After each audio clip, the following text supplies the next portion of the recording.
أعوذ بالله من الشيطان الرجيم. بسم الله الرحمن الرحيم. ومن يطع الله ورسوله ويخشى الله ويتقه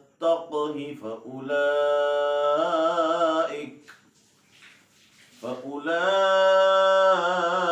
هم الفائزون.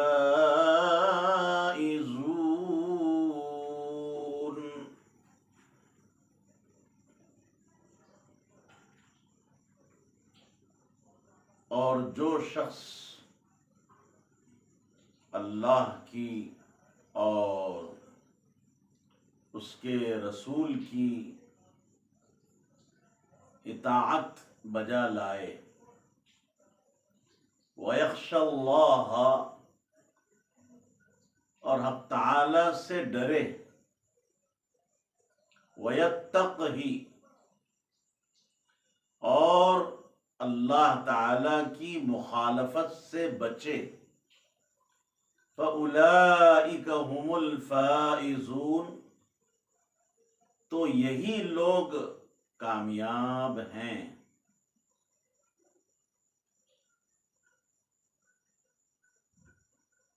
برادران اسلام و معزز ناظرین و سامعین،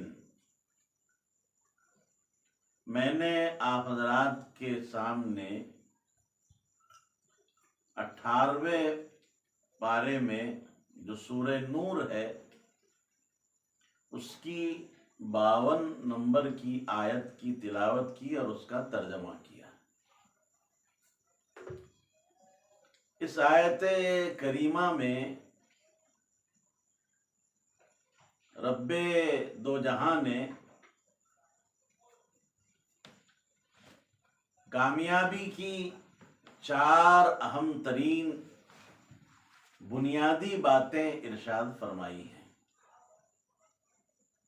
دیکھیے، ہم میں سے ہر ایک شخص، بلکہ اگر یوں کہا جائے کہ اس کائنات میں بسنے والا ہر شخص اس بات کا آرزومند ہوتا ہے اور متمنی اور خواہاں ہوتا ہے کہ کامیابی آگے بڑھ کر اس کا استقبال کرے، کامرانی اس کی قدم بوسی کرے،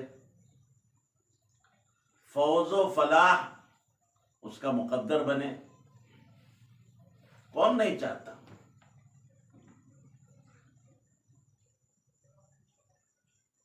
یہ ہماری طبعی، جبلی اور خلقی جو ہے کیا ہے، اور فطری خواہش۔ مگر یاد رکھیں کہ حقیقت میں جسے کامیابی کہا جا سکتا ہے اور کامرانی جسے کہا جا سکتا ہے، وہ وہی ہے جسے حق تعالی کامیابی کہہ دے۔ ہم اور آپ جسے کامیابی سمجھیں وہ کامیابی نہیں ہے۔ حق تعالی نے اس آیت شریفہ میں کامیابی اور کامرانی کی 4 شرطیں کہیے یا 4 بنیادی باتیں کہیے ارشاد فرمائی ہے، بیان فرمائی ہے۔ ان 4 میں سے سب سے پہلی چیز ہے من یطع اللہ، حق جل مجدہ کی فرما برداری کرنا، اطاعت شعاری کرنا۔ آپ کو معلوم ہونا چاہیے اطاعت کا مطلب کیا ہوتا ہے۔ اطاعت کہتے ہیں اللہ تبارک و تعالی کے فرمان پر سر خم تسلیم کر دینا، گردن ڈال دینا، حکم الہی کو عقل کی ترازو پہ تولنے کی ضرورت نہیں ہے۔ وہ چاہے ہماری عقل میں آئے عقل میں نہ آئے، حکم الہی ہے۔ اللہ ہمارا معشوق ہے، اگر ہم اس کے واقعاتاً سچے عاشق ہیں تو معشوق کے حکم پر مر مٹنا چاہیے۔ چوں اور چرا کرنا یہ تو ابا ہے، استکبار ہے۔ اللہ تعالیٰ نے حضرت آدم کو مسجود ملائکہ بنایا اور فرشتوں سے کہا کہ وَإِذْ قُلْنَا لِلْمَلَائِكَةِ اسْجُدُوا لِآدَمَ فَسَجَدُوا، حکم الہی پاتے ہی تمام فرشتے جو ہے سجدہ ریز ہو گئے، اپنی جبینیں انہوں نے جو ہے ٹیک دی، فرمان الہی کو پورا کیا۔ اور دوسرے طرف دیکھیے شیطان مردود اسی حکم کی عدم تعمیل پر اور عدم امتثال پر وہ مردود ٹھہرایا گیا، وہ مرجوم ہوا، لعین بنا۔ کیا کہنے لگا؟ خلقتنی من نار وخلقتہ من طین، میں کیسے سجدہ کروں؟ چوں چرا شروع کر دی اس نے، آپ نے تو مجھے آگ سے پیدا کیا ہے اور آدم تو خاکی ہے، یہ خاک سے پیدا ہوا ہے، ایک خاکی اور ایک ناری۔ نار میں استعلا ہے، اوپر جانا ہے، اور خاک میں جو ہے استفال ہے، نیچے جانا ہے۔ بولا میں کیسے اس کو سجدہ کر سکتا ہوں؟ عقل میں آنے والی بات نہیں ہے۔ اللہ نے کہا ابا واستکبر، ابا واستکبر، ابا یعنی اس نے جو ہے انکار پھسپھسا نہیں کیا، شدت سے انکار کیا، اور صرف انکار نہیں کیا، استکبر، انکار کرنے کی وجہ سے استکبار بھی ہو گیا۔ اور استکبار کہتے ادعاء الکبر بغیر حق، خواہ کرنا، جس کو ہماری زبان میں بولتے ہیں کیوں بھائی؟ بولے ہم، تم کون؟ تو بولے ہم خواہ، ہم کون؟ ہم خواہ، تو خواہ کر رہا ہے، کوئی وجہ استکبار نہیں ہے، بغیر الحق، ادعاء کبر کا دعویٰ کر رہا ہے، کوئی حق نہیں ہے۔ تو دیکھیے راندہ درگاہ قرار دیا گیا، اور فرشتے تو آپ جانتے ہیں وہ مقربان بارگاہ الہی ہے، اسی کا نام ہے طاعت۔ حکم الہی کی اطاعت، فرما برداری، اس کا حکم ہوا کیجئے، کرو، اس نے کہا نہ کرو، نہ کیا جائے، تو نہ کرنا بھی جو ہے کیا ہے؟ عبادت ہے۔ مثال کے طور پر میں آپ سے کہہ رہا ہوں، ابھی ماہ رمضان گزرے ہیں تازہ، رمضان کے مہینے میں اللہ کا امر ہمارے طرف متوجہ ہوا کہ بھئی روزے رکھو۔ اب اطاعت یہی ہے کہ ہم کیا رکھیں؟ روزے رکھیں۔ جیسے ہی جناب عالی ماہ شوال کا چاند نظر آیا، اب الامر الہی متوجہ ہوا کہ عید کے دن روزہ نہ رکھو، اب نہ رکھنا ہی عبادت ہے، نہ رکھنا ہی اطاعت ہے۔ اب اگر کوئی عید کے دن روزہ رکھے تو جناب عالی یہ حرام کام ہوا، ناجائز کام ہوا، اور اللہ کی معصیت لازم آئی اس میں۔ یہ اللہ کی طرف سے عید کا دن ضیافت کا تھا، مہمانی کا تھا۔ اللہ تبارک و تعالی ہمارے مضیف، میزبان، ہم ان کے مہمان، اللہ نے عید کا دن یوم ضیافت قرار دیا، اور ہم جناب عالی جو ہے اس دن روزہ رکھے ہیں؟ بالکل نہیں، یہ اطاعت نہیں ہے۔ بہرحال میں نے ایک مثال کے طور پر ایک بات پیش کی ہے، بات سمجھ میں آ ہی رہی ہوگی۔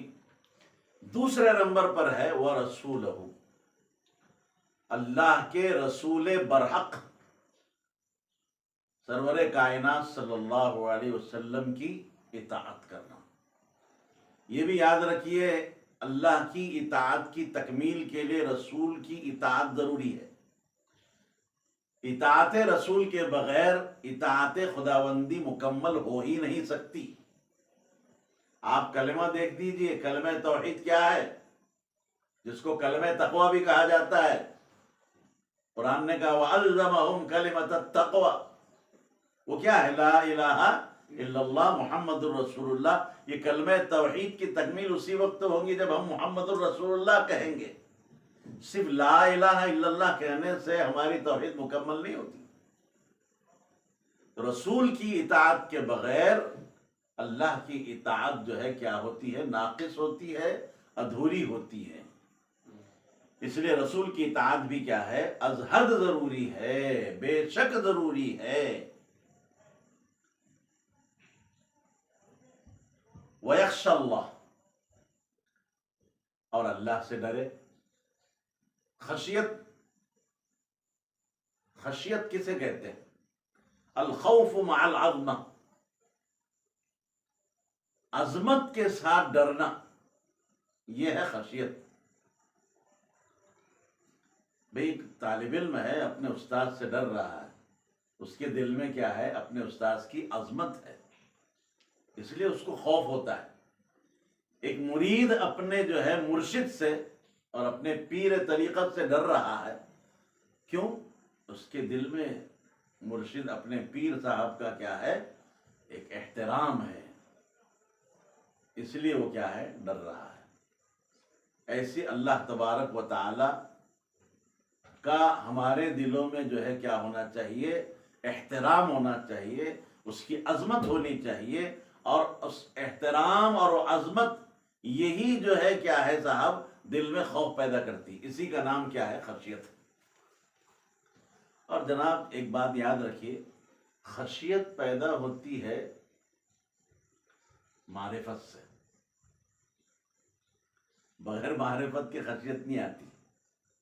مثال کے طور پر مولانا صادق صاحب ہیں، اب یہاں ہمارے جامعہ میں طلبہ آتے ہیں، نئے نئے، ان سے واقف نہیں تھے، ان کہیں ملاقات ہو گئی تو سمجھے ہوں گے کوئی طالب علم دور حدیث کے، ایسا سمجھ کر نظر انداز کر دیا، نئے طالب علم نے۔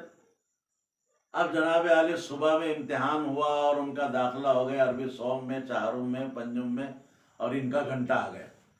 اب یہ آ کر بیٹھے مسند تدریس پر، ارے بھائی کون ہے؟